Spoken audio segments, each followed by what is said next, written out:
Ang init ng panahon, no? Uwan, ang ginagawa mo dyan? Ang ginagawa mo? Niluto ako dito, 30 minutes ako nagpapainit eh. 30 minutes dito nagpapainit ito mo, sobrang taas ng araw. Ayun o, tignan mo to, mainit na yata ang gawa niya.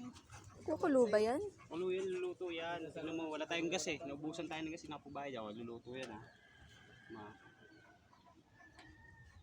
Bro, kita mo na? Ay, oo nga, ang galing. Diba? Pani, sa luto. Lutok ko. Diba? Hindi pa na makakaluto yung mga katipid tayo sa Sobrang kuryente. init pa naman ang panahon eh. Diba? Maluluto talaga yan.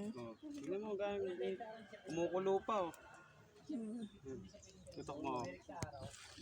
Diba? Naluto na oh. Ayun oh, baka sabihin nyo oh. Ang init yan ah. Oh. Meron pa ako ditong inihaw. Halika, sunod ka sa akin. Kamayama ko.